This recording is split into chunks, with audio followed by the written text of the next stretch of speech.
जिस ढंग का व्यक्ति होगा, जिसके अंदर जो होगा, ऐसे व्यक्ति का जूठा खाओगे तो वही तुम्हारे भीतर भी आ जाएगा, आ जाएगा। क्योंकि लार के माध्यम से उसके परमाणु तुम्हारे भीतर आएंगे। जैसे किसी को टीबी हो गई हो और टीबी रोगी का जूठा खाओगे तो तुमको भी टीबी हो जाए। हाँ, इसलिए बहुत सोच समझ के आजकल तो लोग महाराज किसका किसका जूठा खाते हैं। होटल में तो जूठा ही खाते रहते हैं। ये जो नया चला है विवाह में, उसमें तो जूठा ही खाते रहते हैं। लेकिन संतों का जूठन, किन संतों का? जो संत भजन करते हैं, जिन संतों के अंदर भक्ति है, जिन संतों के अंदर भगवान के चरणों में प्रेम है, ऐसे संतों का जो जूठन खाएगा उसके अंदर सहज में भगवान की भक्ति आ जाएगी। सहज में भक्ति। भजन का जो धर्म है वो धर्म आपके जीवन में आ जाएगा। क्योंकि संत के अदृष्ट से लगा हुआ जो जूठन होगा वो भगवान के नामामृत से संश्लिष्ट होगा। क्योंकि संतों के ओठ पर क्या रहता है? भगवान का नाम, सीताराम सीताराम सीताराम सीताराम सीताराम। तो भगवान का नाम क्या है? अमृत है। उस अमृत से संश्लिष्ट जो जूठन है उसको खा लोगे तो सीताराम कहने का मन हो जाएगा मेरे भाई। सीताराम कहने की प्रवृत्ति हो जाएगी। कामी का जूठन खाओगे तो काम उत्पन्न होगा, क्रोधी का जूठन खाओगे तो क्रोध उत्पन्न होगा, लोभी का जूठन खाओगे तो लोभ उत्पन्न होगा, और भगवान के प्रेमी भक्तों का जूठन खाओगे तो भगवान के चरणों में प्रेम होगा। हमारे गुरुदेव बहुत सुंदर एक भाव देते हैं कि अरी रसने, तूने बहुत संसार का रस लिया है, एक बार संतों के जूठन का रस तो ले ले। रसना संत जूठ रस लेरी। बड़ा सरल है, मैं समझा करके सुनाऊंगा आप लोग। रसना संत जूठ रस लेरी। अरे रसने, संतों के जूठन का रस तो लो। वो कैसा है? स्वाद सुधा, उसका स्वाद अमृत जैसा है। क्यों हो? क्यों अमृत जैसा है? क्योंकि उनके नामामृत से, भजन करने से वो उस अमृत उसमें आ गया है, इसलिए उसका स्वाद अमृत जैसा है। स्वाद सुधा संजीवन मूरी, अमृतमय कर देरी। रसना संत जूठ रस लेरी। और आगे सुनिए, एक व्रत होता है चांद्रायण व्रत, जो बड़ा कठिन व्रत होता है, सभी लोग कर नहीं पाते। चांद्रायण व्रत बहुत कठिन व्रत होता है। लेकिन मेरे भाई, एक नहीं सैकड़ों चांद्रायण व्रत करने का फल भगवत भजन निष्ठ संतों के जूठन से मिल जाता है। कौन कौर कौर सत सत चांद्रायण महिमा महा अहैरी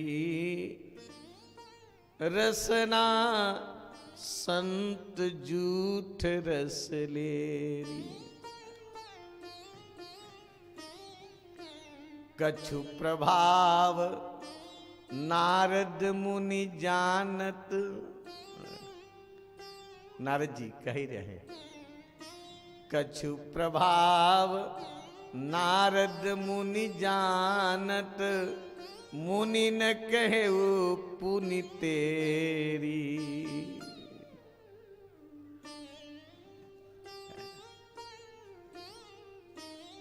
मुनियों ने कहा बीण ब्रह्म स्वर भूषित कीर्तन रमयो रमत रमयू जग जेरी रसना संत जूठ रस लेरी। अस विचारी हर्षण सुचि सेयऊ। आचार्य श्री कहते ऐसा विचार करें। अस विचारी हर्षण पुनि सेयऊ रमेऊ राम पद धेरी रसना संत जूठ रस लेरी। बहुत सुंदर। एवं प्रवृत्तस्य विशुद्ध चेतसः तद्धर्म एवात्म रुचि प्रजायते। मेरी रुचि संतों के धर्म में हो गई क्योंकि संतों का मैंने एक बार जूठा खा लिया था। संत जब चातुर्मास करके जाने लगे तो मैं व्याकुल हो गया, संतों से प्रेम हो गया। ध्यान देना मेरे श्रोताओं, संतों से जब प्रेम हो जाता है, संतों से जब वियोग होता है, संत बिछुड़ते हैं तो दुख देते हैं, दुष्ट मिलते हैं तो दुख देते हैं, और संत जब जाते हैं तब दुख देते हैं। मिलत एक दारुण दुख देहि बिछुड़त एक प्राण हर ले। जब संत जाने लगे मैं संतों के पीछे पीछे चल लिया। संतों ने कहा कि बेटा तू कहां जा रहा है? मैंने कहा कि महाराज आप लोग के बिना मैं कैसे रहूंगा। मैं संतों का चरण पकड़ करके रोने लगा, मैं आप लोग के बिना जी नहीं सकता। संतों ने कहा कि बेटा तू अपनी मां का इकलौता पुत्र है, अगर तू चला जाएगा तो तेरी मां रोएगी और संतों को गाली देगी कि मेरा लड़का संतों की सेवा में था, मेरे लड़के को संत भगा ले गए, इसलिए मत जाओ। जब तक तुम्हारी मां जीवित है मां की सेवा करो, जब मां मर जाए तब आ जाना। जाओ। क्यों भेज रहे? क्यों कह रहे हैं संत ऐसा? क्योंकि इकलौते पुत्र थे, अकेले बेटा थे। अगर दो होते तो नारद जी को नहीं कहते कि तब कहते चलो कोई बात नहीं। नारद जी को तब तो सब कहते चलो।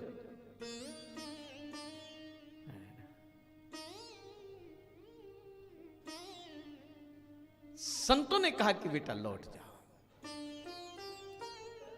और संतों ने कृपा करके मेरे मस्तक पर तिलक लगाए, गले में कंठी बांधे और कान में मंत्र दे करके ध्यान की विधि बता करके संत चले गए। मेरी मां मुझसे बहुत प्यार करती, बहुत स्नेह करती। मेरी मां मुझसे बहुत स्नेह करती। मेरी मां सोचती कि मेरा बेटा बड़ा हो जाए।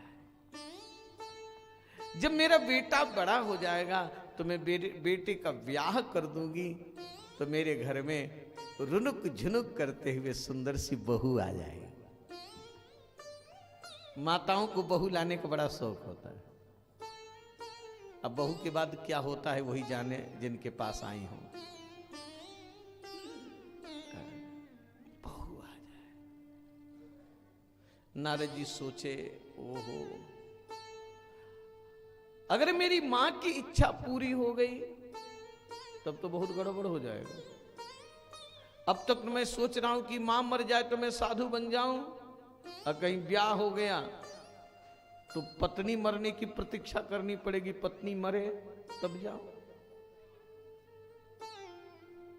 हे भगवान, मेरे ऊपर कृपा करना। एक दिन ठाकुर जी हमारी सुन लिए, और मेरी मां रात में गाय धोने के गई तो मेरी मां का पैर एक सर्प के ऊपर पड़ गया, तो सर्प ने मेरी मां को काट दिया। सर्प ने मेरी मां को काट दिया तो मेरी मां मर गई। जब मेरी मां मर गई, लोगों ने कहा कि हरिदास तेरी मां मर गई। मैं ऊपर से रोया, अंदर से सोचा कि अच्छा हुआ मर गई।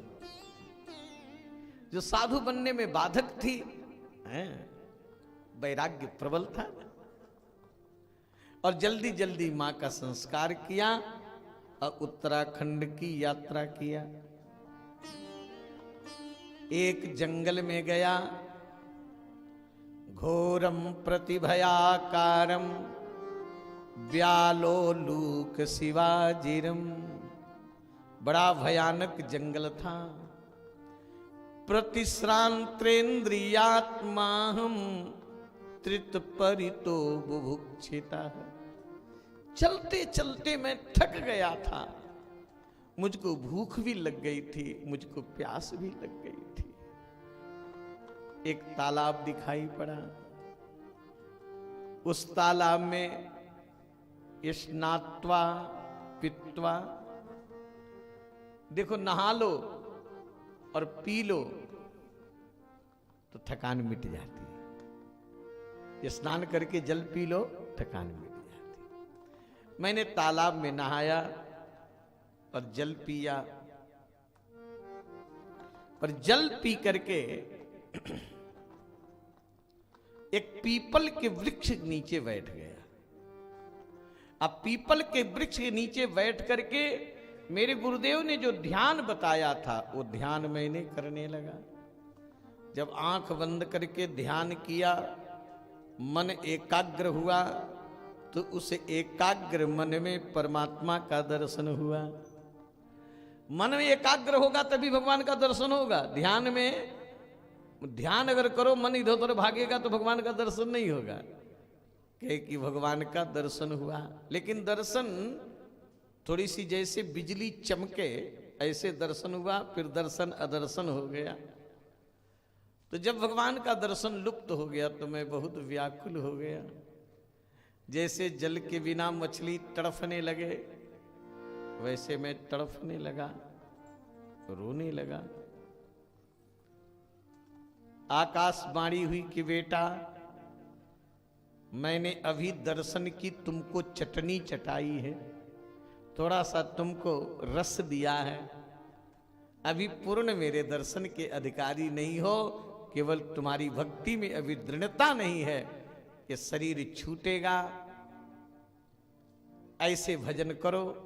शरीर छूटने के बाद महाप्रलय में तुम ब्रह्मा की गोदी से पैदा होगे, तुम्हारा नाम नारद होगा, तुमको वीणा मिलेगी, तुम खूब कीर्तन करोगे, और जब चाहोगे तब मेरा दर्शन तुमको होता रहेगा। जब चाहोगे तब मेरा दर्शन तुमको होता रहेगा। इतना कह करके आकाशवाणी बंद हो गई। हे वेदव्यास, दासी पुत्र से आज मैं ब्रह्मपुत्र हूं, नारद हूं, जब चाहूं तब परमात्मा का दर्शन हो जाता है। इसलिए संतों की कृपा पाने के लिए, भगवान की कृपा पाने के लिए तुम भागवत लिखो, और जो मैं भागवत का उपदेश दे रहा हूं वो भागवत लिखो। और नारद जी भागवत का उपदेश दिए वेदव्यास जी को, और वेदव्यास जी को उपदेश देने के बाद वीणा पर तान छेड़ते हरि गुण का गान करते हुए नारद जी ब्रह्मलोक चले गए। अहो देवर्षि धन्योऽयं यत् कीर्तिं सार्गधन्वनः गायन् वाद्यनिदं तन्त्रयारमत्यातुरं जगत। वीणा पर तान छेड़ते नारद जी महाराज चले गए। नारद जी के जाने के बाद वेदव्यास जी ब्रह्म नदी सरस्वती के पश्चिम तट पर, जिसको सम्याप्रास कहते हैं, शायद आप लोग गए हो कि नहीं गए, मैं तो गया हूं। सम्याप्रास एकदम सरस्वती जी अलकनंदा में मिल रही हैं, कल कल कल कल की ध्वनि। बेर के पेड़ हैं वहां पर, वहीं पर व्यास गुफा है, व्यास जी का आश्रम है। उसी सम्याप्रास ऋषियों का पवित्र क्षेत्र है। वहीं पर कुशासन बिछा करके और आचमन करके और भक्ति योग से ठाकुर जी के चरणों में मन लगा करके जैसे भगवान का दर्शन होता जा रहा है, वैसे श्री वेद व्यास जी श्रीमद् भागवत लिखते जा रहे, लिखते लिखते लिखते 18,000 श्लोकों को श्री वेद व्यास जी महाराज लिख दिए। 12 स्कंध लिखे, भागवत विशाल संहिता लिख करके तैयार कर दिए। लेकिन व्यास को चिंता हुई, इतना बढ़िया ग्रंथ लिख गया, अब इसका प्रचार कौन करेगा? इस ग्रंथ से लोगों को लाभ कैसे मिलेगा? इसका प्रचार प्रसार कौन करेगा? ये परमहंस संहिता है, परमहंस संहिता का अधिकारी तो परमहंस है। मेरा बेटा है परमहंस, लेकिन मेरा बेटा 2 भाग गया। लेकिन भगवान का चरित्र इतना दिव्य है कि चरित्र की महिमा सुन करके अमर मेरा बेटा निर्गुण ब्रह्म में भी लगा होगा तो जरूर खिंच करके आ जाएगा। और वेद व्यास जी अपने शिष्यों को भागवत का श्लोक रटाए और जगह जगह प्रचार के लिए भेजे। भागवत के श्लोकों को पढ़ते पढ़ते पढ़ते व्यास के शिष्य वहां पहुंच गए जिस जंगल में सुखदेव जी को समाधि लगे थे। उसी जंगल में पहुंच गए। अब उस जंगल में जाकर के व्यास जी के शिष्यों ने ऐसा श्लोक गाया जिसमें भगवान की सुंदरता का वर्णन है। सुखदेव जी रूप रसिक महात्मा है। सुखदेव जी रूप रसिक, ठाकुर जी की सुंदरता, भगवान के सौंदर्य का वर्णन। ठाकुर जी कितने सुंदर हैं। सुंदर मोर पंख धारण किए हुए हैं, ओठ पर वंशी है, कानों में कनेर का फूल है। वंशी वादन करते करते लोगों के चित्त को अपनी तरफ चुराते हुए गायों के पीछे भगवान चल रहे हैं।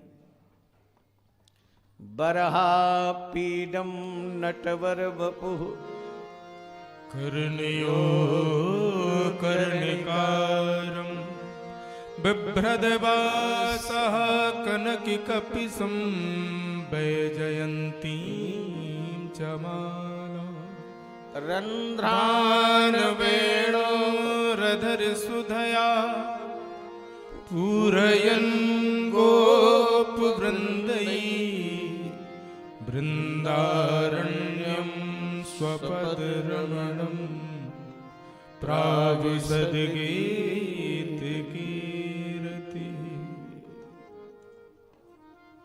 ठाकुर जी मोर पिक्ष धारण किए हुए, अपने कानों में कनेर का फूल लगाए हुए और बंसी पर तान छेड़ते, हरि गुण का गान करते, है ना, बंसी पर तान छेड़ते और गायों के पीछे पीछे भगवान श्री धाम वृंदावन में प्रवेश कर रहे हैं।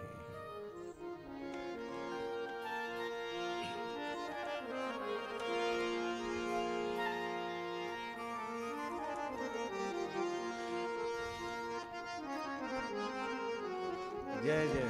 श्याम बंसी बजी मीरा गाने लगी, श्याम बंसी बजी मीरा गाने लगी, श्याम बंसी बजी मीरा गाने लगी, मीरा गाने लगी।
श्याम के